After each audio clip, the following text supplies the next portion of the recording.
Admit it. Every single one of you in this room has broken the law. I know I have and still do. In fact, I break it every time that I get into my car. But if the speed limit were to be raised, would I continue to break it? Maybe, but if it were to be lowered, then would I continue to break it? Yes, I would. We have speed limits due to the believed risk involved when driving. Speed limits are not just designed for maximum speeds, but also for minimum speeds. And ultimately, they are designed for what is to believe to be the safety of both the driver and the drivers around them. Now, although there are many benefits to speed limits, there are even greater benefits to demolishing them. So today I'm going to discuss why we have speed limits, the negative aspects of speed limits, and why abolishing them would actually benefit the public at large.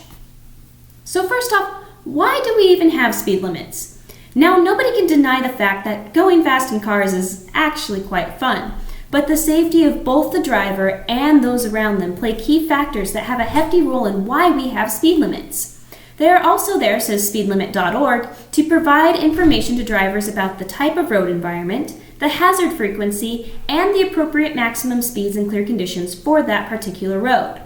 However, any observant driver can work much of this out for himself, but a properly set speed limit gives it to you in a convenient shorthand, much like being handed the answers to your next exam.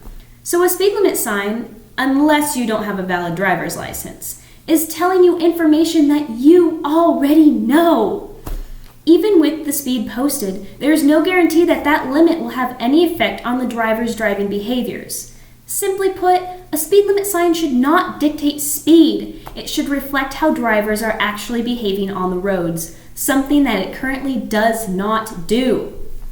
The speed limit has little effect on how fast people drive. In a research study done by the Federal Highway Administration and the U.S. Department of Transportation, the data clearly showed that lowering the speed limits actually increased vehicle speeds and accidents, where controversially, raising the posted speed limits did not increase speeds nor accident rates. This is because while many drivers ignore the speed limits altogether, others try to follow them out of a sense of safety and obedience. This difference in speeds is actually more dangerous than if everyone were just driving at a faster speed in general. We've all felt that frustration being stuck behind slow drivers and that annoyance of the aggressive drivers that are weaving throughout traffic. Both of these situations are dangerous and make traffic even worse. It's not solely due to their speed, because fast and slow are relative, but because of their speed in relation to other drivers around them. That's what makes it dangerous. So it is absurd to take the position, as our system currently does, that the posted sign is a maximum safe speed for that road. That implies that any car doing that speed is just pushing the envelope, operating right on that edge of recklessness. And given that probably, and this is a lowball percent, that 80% are actually exceeding the posted speed limit, you either have to take a position that a very, very large percent of Americans are unsafe and reckless drivers, or that the speed limit is really nothing more than a politically prescribed number that corresponds just slightly less than that average flow of traffic. Drive faster than that number painted on the sign, and you place yourself in jeopardy of receiving a speeding ticket. Oh no. And now, this doesn't mean anything more than that, but our system inputs safe driving onto it. So receive a speeding ticket, you are an unsafe and reckless driver. But consider that for about 20 years, no American could legally drive faster than 55 on any U.S. interstate highway.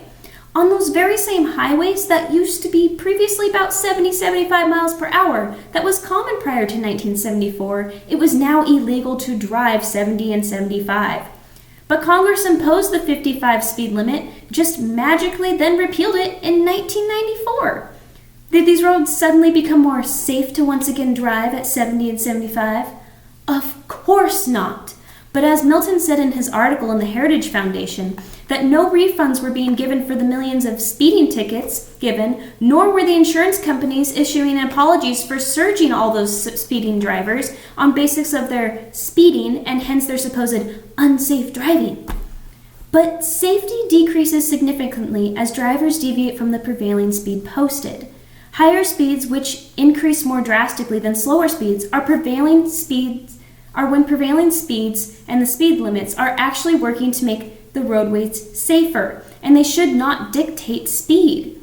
So as the speeds go up, the speed limit should follow it, not dictate it. But this also improves relations with law enforcement. Rather than having the reflexibility to brake every time you see a police car or worrying about selective enforcement of speeding when everyone else is traveling over the speed limit, rational speed limits mean that the average drivers can simply just go about their business. No one should have to worry about being pulled over or driving in their safe manner. And on top of that, driving at higher speeds with less brake checking will give a driver an overall better gas mileage, causing him to fill his tank less often and thus saving him money. So to review, speed limits are one of those things like food warning labels, fire exits, and even health insurance that they might help save our lives. And because we want our lives to be saved, we want an absolute rule that all lives are saved the same way because fear creates absolutes. But it has been shown through studies of increasing speed limits that faster speeds are actually proving to be more safer than following that number printed on a sign. Speed limits should reflect how drivers are actually behaving on the roads, which currently they are not. So abolish the speed limits and let the drivers decide for themselves what speed is safe.